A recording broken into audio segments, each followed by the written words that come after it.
We are here in a sport Leon. Listen to it. You're in a sport. Oof, that is a video that has now gone viral. And it was a Fox News cutaway to expats, American expats in France who were celebrating the World Cup. The American team, women's American team, won the World Cup, and they were celebrating, but they also had some strong feelings in regard to Trump. And I'll get to that in just a second. But first, let's watch the longer video of the chant. Greg Palcott is live in Lyon. Hey, Greg. Guess what? History has just been made, Arthel. We are here in a sport Lyon. Listen to it. You're in a sport. We were out. We were looking at green with the tank. That game canceled by the officials because they were worried about security measures. In the beginning, he was excited. He's like, listen to it. And then I think he might have heard it. He's like, oh yeah, no, don't listen to it. They didn't cut away though. It was so good. Yeah. And if you're wondering who that person is when we bleep out the words, it's our senior producer, J.R. Jackson, who's editing the video. He puts his own face whenever something is censored, okay? And that's, by the way, there it is. You see it? Okay. And that's the same emote you can get of JR if you have Young Turk's YouTube membership. That's the little blue button underneath the videos that says join. You get that and you could use that whenever you like to. The same emoji, you're such a grandpa. No, emotes too. Oh, I thought you said emo. No, emotes, please. Okay, Who's the grandma now? Fine. I'll give you a pass. Now, look, we don't know for sure if that chant is what set Trump off over the weekend, but he went off over the weekend and he attacked Fox News pretty viciously. Here's what he tweeted out. Impossible to believe that Fox News has hired Donna Brazile, the person fired by CNN after they tried to hide the bad facts and failed, for giving crooked Hillary Clinton the questions to a debate, something unimaginable. Now she's all over Fox, including Shep Smith, by far their lowest rated show. Watch the Fox News weekend daytime anchors who are terrible go after her big time. That's what they want.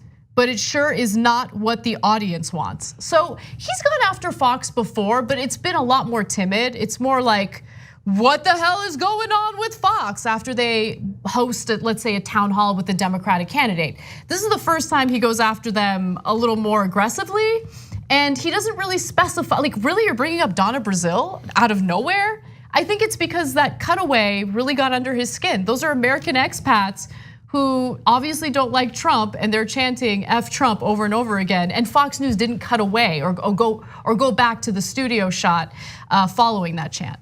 So something definitely ticked him off during the weekend as he was watching Fox News. That's a good guess as to what it is. But if you're not constantly kissing his orange ass, he'll be super mad at you. Like, that's why I tell you, he has no strategy. Fox News is his base. If he loses that base, he's in a world of trouble. Someone who is a little bit more deft at this would find a way to tweak them, but not necessarily go nuclear on where all of your audience is. Right. But he has no impulse control. He's a spoiled little child. So he's like, I hate Fox News, right? Okay.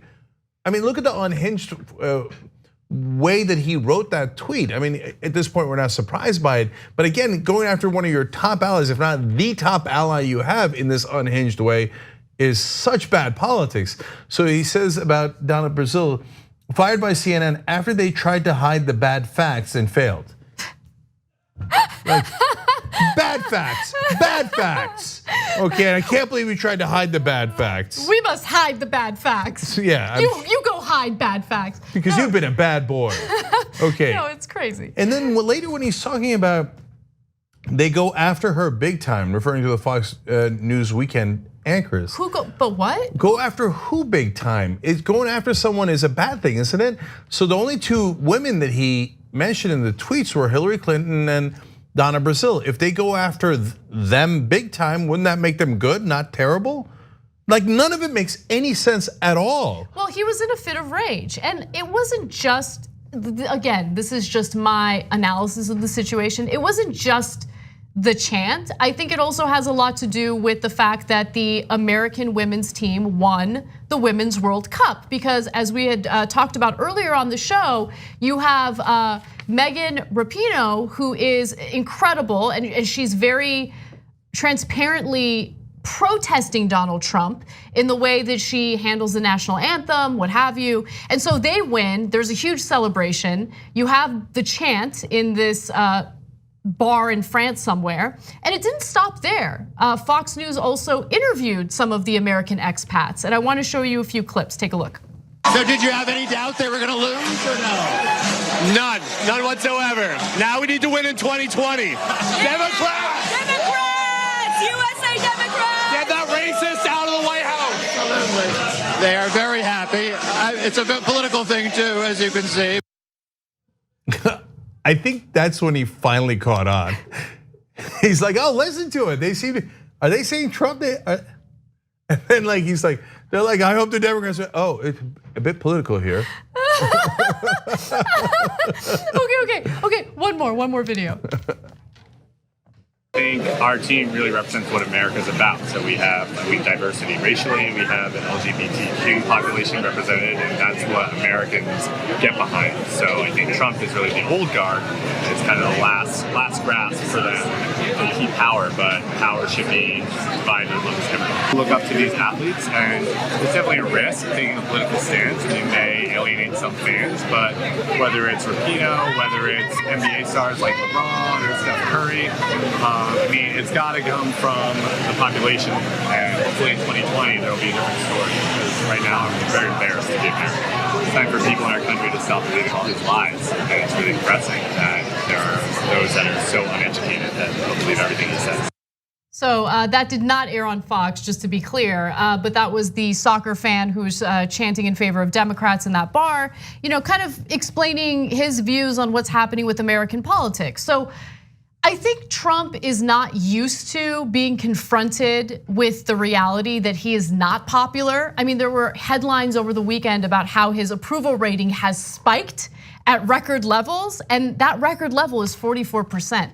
He is not a popular president. And so he's surrounded by yes men. If someone ever crosses him, he gets rid of them immediately. And he's insulated himself from real criticism. To have to confront that on the one cable news network that usually kisses his ass, I think is difficult for him to take. Yeah, they normally stroke his ego. See, he was going for that. He's like, "Ooh, I want an ego stroking. Oh, they won't stroke my ego." The British ambassador, now in some leaked memos, says it's shocking how insecure the president of the United States is.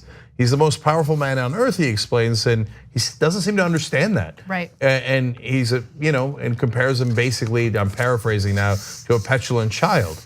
So funny enough, Trump sees that and throws a fit, thereby proving the ambassador right and go, "Yo, I'm not a child, how can you do that? I'm not insecure, you're a loser." And finally, to come all the way back around to that, Rapinoe has said she's not going to that effing White House.